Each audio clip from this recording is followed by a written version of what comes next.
3I Atlas est un hôte vivant. Il ne se déplace pas simplement à travers l'espace, il respire.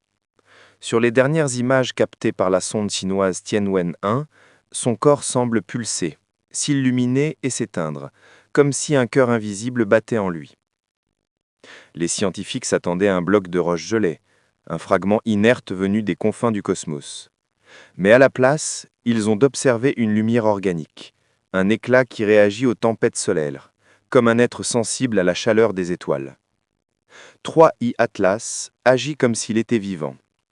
Les caméras chinoises montrent un objet qui ne reflète pas la lumière du soleil, il la génère. Lors des éruptions solaires, sa surface entre en résonance, vibrant à l'unisson du rayonnement. C'est ce comportement qui a tout changé. Et si ce n'était pas une comète? Les chercheurs de Pékin ont confirmé que son spectre ne contenait rien de familier. Aucune trace d'eau, aucune poussière, aucune pierre. Seulement du plasma, structuré en vortex stable. Les données du télescope James Webb ont ajouté un détail encore plus troublant. La composition chimique de l'enveloppe correspond à celle que l'on trouve dans la couronne des étoiles. Une structure capable d'interagir avec la lumière elle-même. Le chercheur Andrew Collins a proposé une hypothèse que personne n'osait formuler. 3I Atlas serait une forme de vie plasmique, un organisme dont le corps est fait non pas de matière, mais de champs d'énergie. Un être né dans les tempêtes stellaires, capable de vivre là où toute chimie s'effondre. Pour lui, l'électricité est le sang, la lumière est la respiration. Collins s'appuie sur les travaux du physicien David Bohm, qui, il y a déjà un demi-siècle, observait que le plasma se comporte comme une substance consciente. Il s'organise, réagit, se souvient. Dans certaines conditions, il adopte même des schémas d'auto-répétition, semblables à un comportement biologique. S'il peut stocker l'énergie d'une étoile, alors il peut vivre. Peut-être bouger, sentir, chercher la chaleur, comme un être endormi qui s'éveille. Les images chinoises sont les premières prises d'une autre planète.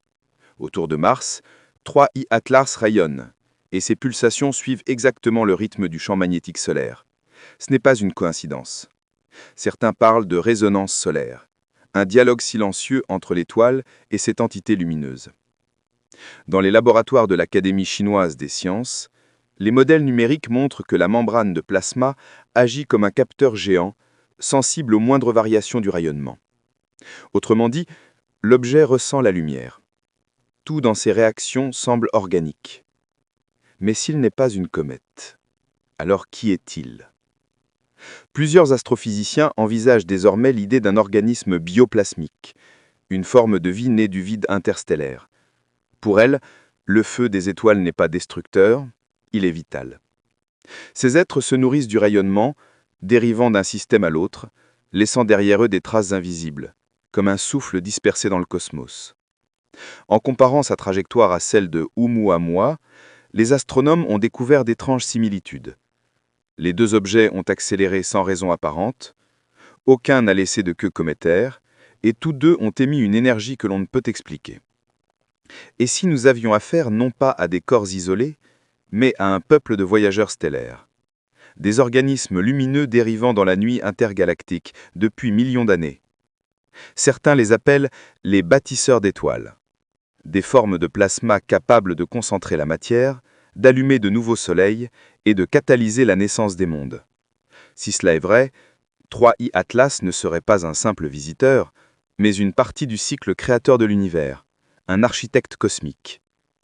D'autres pensent qu'ils nous observent, que ces êtres parcourent les systèmes jeunes, étudiant les civilisations qui apprennent à comprendre la lumière. Alors, la venue de 3I Atlas près de la Terre ne serait pas un hasard, mais un signe, un test, une question posée à l'humanité. Sommes-nous prêts à reconnaître la vie sous une autre forme? Aujourd'hui, l'objet s'éloigne du Soleil, mais son activité demeure stable. Les télescopes détectent toujours le même rythme, des impulsions régulières toutes les 19 minutes. Ce n'est pas un signal, mais un battement, trop précis pour être aléatoire. Si 3I Atlas est vivant, il pourrait être plus ancien que nos étoiles, un témoin silencieux de la naissance des galaxies, un souvenir qui flotte entre les âges. La vie plasmique, c'est peut-être la première forme de conscience de l'univers. Elle ne connaît ni fin, ni mort. Elle existe là où l'énergie devient pensée. Si Troie et Atlas en fait partie, alors l'univers tout entier est vivant. Chaque éruption solaire est un souffle. Chaque onde lumineuse, un mouvement d'esprit. Nous croyons que la vie doit respirer, bouger, mourir. Mais si la vie n'était qu'une mémoire de la lumière? Troie et Atlas nous rappellent que la frontière entre matière et esprit est presque illusoire. Il continue sa route vers les étoiles, tandis que nous restons ici, le regard tourné vers lui, essayant de comprendre, est-ce nous qui l'observons, ou bien lui qui nous regarde?